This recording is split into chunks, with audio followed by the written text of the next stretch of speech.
if you have any questions, please feel free to ask. Why do you think these CEOs are leaving your manufacturing council?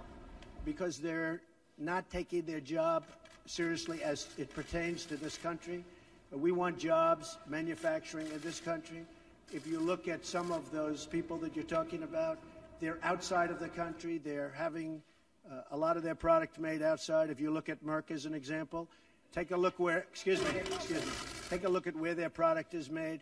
It's made outside of our country.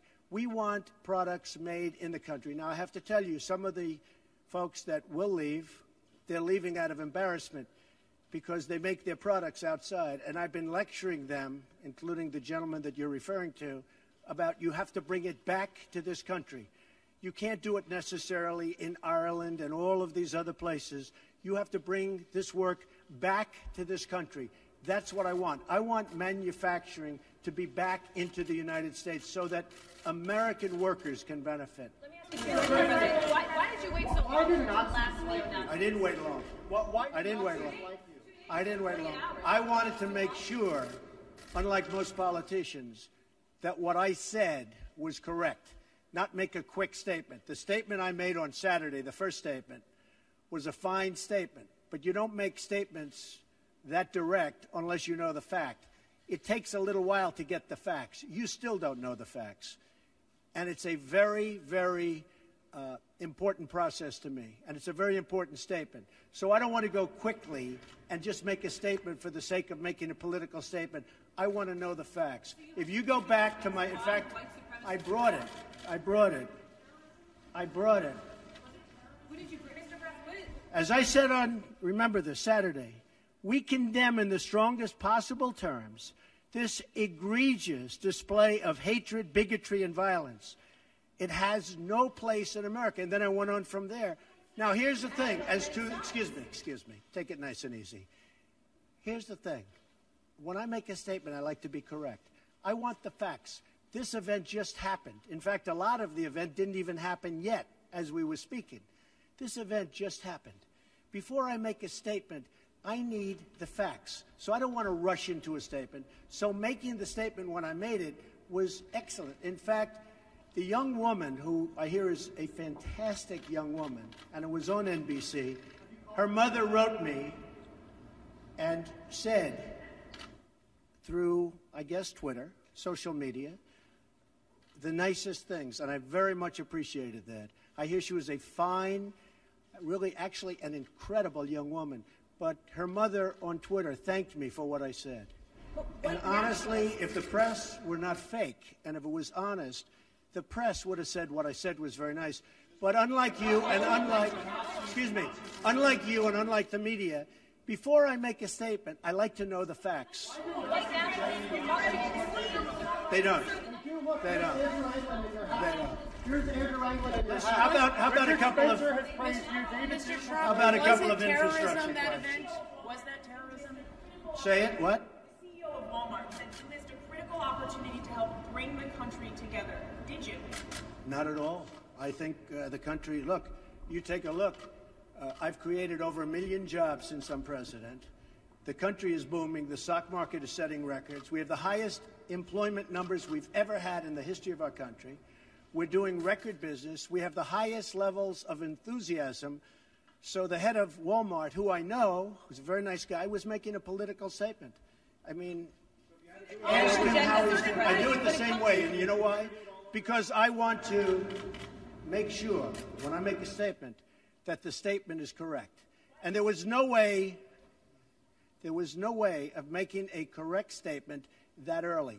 I had to see the facts, unlike a lot of reporters. I didn't know David Duke was there. I wanted to see the facts. And the facts, as they started coming out, were very well stated. In fact, everybody said his statement was beautiful. If he would have made it sooner, that would have been good. I couldn't have made it sooner because I didn't know all of the facts. Frankly, people still don't know all of the facts. It was very important, excuse me, it was very important to me to get the facts out and correctly. Because if I would have made a fast statement, and the first statement was made without knowing much other than what we were seeing, The second statement was made with knowledge, with great knowledge. There's still things, there's still things that people don't know. I want to make a statement with knowledge. I wanted to know the facts. Okay. Was this two questions. Was this terrorism? And can you tell us how you're feeling about your chief strategist? Well, I think the driver of the car is a disgrace to himself, his family, and this country. And that is, you can call it terrorism. You can call it murder. You can call it whatever you want. I would just call it as the fastest one to come up with a good verdict. That's what I'd call it. Because there is a question. Is it murder? Is it terrorism? And then you get into legal semantics. The driver of the car is a murderer. And what he did was a horrible, horrible, inexcusable thing. Can you tell us how you're feeling about your chief strategist, Mr. Bannon? Can you talk about that? I would echo Maggie's question. Steve Bannon has... I never spoke to Mr. Bannon about it. Tell us broadly what do you still have confidence in Well, Steve? we'll see. Look, I like Mr. Bannon. He's a friend of mine. But Mr. Bannon came on very late. You know that. I went through 17 senators, governors, and I won all the primaries. Mr. Bannon came on very much later than that. And I like him. He's a good man. He is not a racist. I can tell you that. He's a good person. He actually gets a very unfair press in that regard. But we'll see what happens with Mr. Bannon, but he's a good person, and I think the press treats him, frankly, very unfairly. Do you have confidence that Senator McCain has called on you to defend your National Security Advisor, H.R. McMaster, against I've some of already these done attacks? it. I did it the last time. And he called on it again, linking the Senator to McCain? the alt-right. And Senator saying McCain, you mean the one who voted against Obamacare? And he said Who that... is Senator? You mean Senator McCain who voted against us getting good health care? McCain said that the alt-right is behind these attacks, and he linked that same group to those who perpetrated the attack in Charlottesville. Well, I don't know. I can't tell you. I'm sure Senator McCain must know what he's talking about. But when you say the alt-right, define alt-right to me. You define it. Go ahead. Well, I'm saying, define it for me. Come on, let's go. Define Senator it. McCain defined them as the same group. Okay, what about the alt-left that came charging at him? Excuse me. What about the alt-left that came charging at the, as you say, the alt-right? Do they have any semblance of guilt? This is Senator McCain's statement. Let me ask you this. What about the fact that they came charging with clubs in their hands, swinging clubs? Do they have any problem? I think they do. So, as far as I'm concerned, that was a horrible, horrible day. Wait a minute. I'm not finished. I'm not finished, fake news. That was a horrible day. I will tell you something. I watched those very closely, much more closely than you people watched it. And you have you had a group on one side that was bad, and you had a group on the other side that was also very violent. And nobody wants to say that, but I'll say it right now. You had a group on the other side that came charging in without a permit, and they were very, very violent.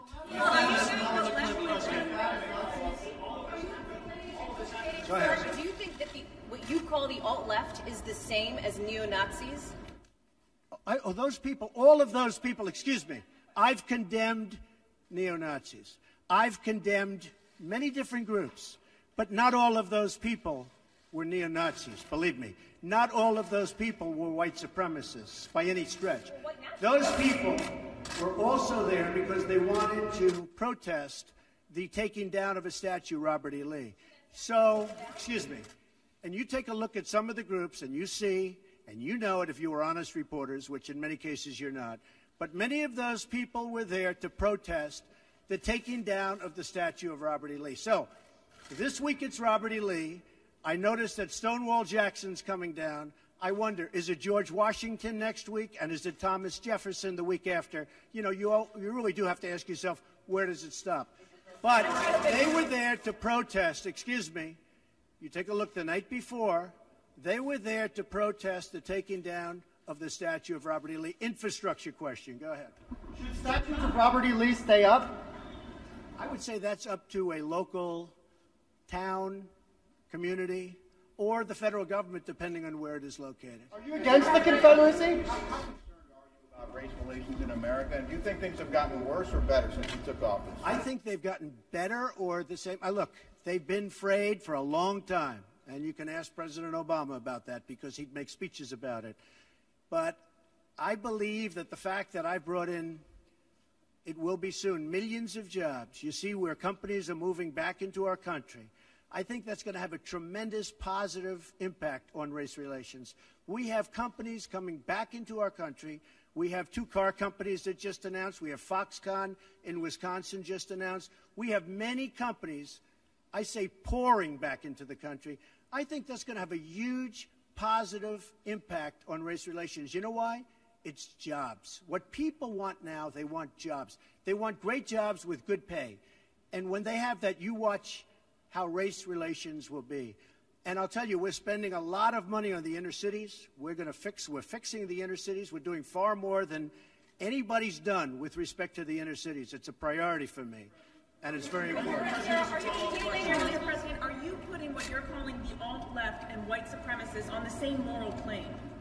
I'm not putting anybody on a moral plane. What I'm saying is this. You had a group on one side and you had a group on the other, and they came at each other with clubs, and it was vicious, and it was horrible, and it was a horrible thing to watch. But there is another side. There was a group on this side, you can call them the left, or you've just called them the left, that came violently attacking the other group. So you can say what you want, but that's the way it is. On both sides, sir? You said there was hatred, there was violence on both sides. Well, I do think there's blame. Yes, I think there's blame on both sides. You look at both sides. I think there's blame on both sides, and I have no doubt about it, and you don't have any doubt about it either. And if you reported it accurately, you would say. Neo-Nazis started this. They showed up in Charlottesville to protest. Excuse me. They didn't put themselves down as you. And you had some very bad people in that group. But you also had people that were very fine people on both sides. You had people in that group, excuse me, I saw the same pictures as you did. You had people in that group that were there to protest the taking down of, to them, a very, very important statue and the renaming of a park from Robert E. Lee to another name. Robert E. Lee are not the same. No, George Washington was a slave owner. Was George Washington a slave owner? So will George Washington now lose his status? Are we going to take down, excuse me, are we going to take down statues to George Washington? How about Thomas Jefferson? What do you think of Thomas Jefferson? You like him? Okay, good. Are we going to take down the statue? Because he was a major slave owner.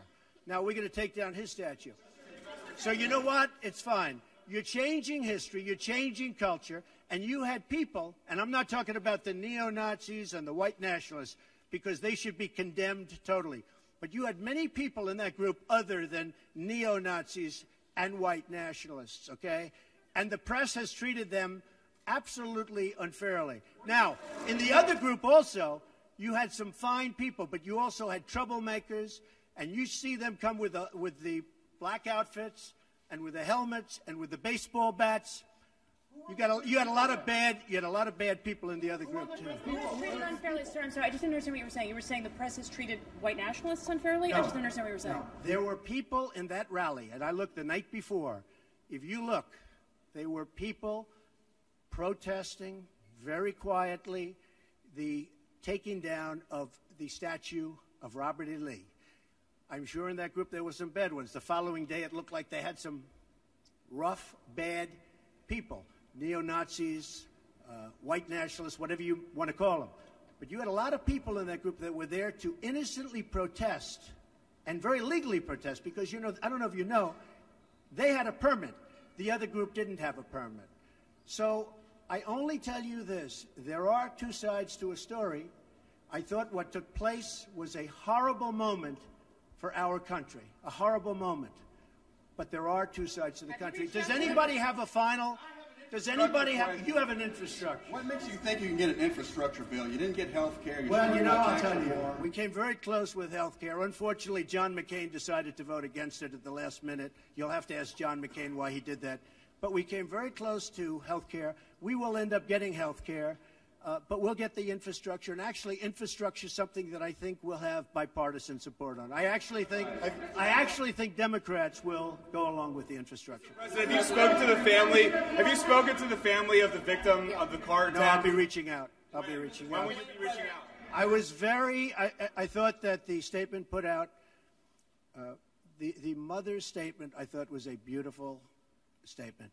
I was telling you, it was something that I really appreciated. I thought it was terrific, and really under the kind of stress that she's under and the heartache that she's under, I thought putting out that statement to me was really something I won't forget. Thank you all very much. Thank you. Thank you. Do you plan to go to Charlottesville, Mr. President? You think you're helping to heal the nation? I own a house in Charlottesville. Will you go to? Does anyone know I own a house in Charlottesville? Where is it? Oh boy, it's going to be. It's in Charlottesville. You'll see. Is it near the winery or something? It is the winery. Will you go to visit and try to? I mean, I know a lot about Charlottesville. Charlottesville is a great place that's been very badly hurt over the last couple of days. But I own actually one of the largest wineries in the United States. It's in Charlottesville. What do you think needs to be done to overcome the racial divides? Well, I really think jobs can have a big impact. I think if we continue to create jobs, over 1 million, substantially more than 1 million, and you see just the other day, the car companies coming in with Fox, Fox. I think if we continue to create jobs at levels that I'm creating jobs, I think that's going to have a tremendous impact, positive impact on race relations. And what you said today, how do you think that will impact the racial?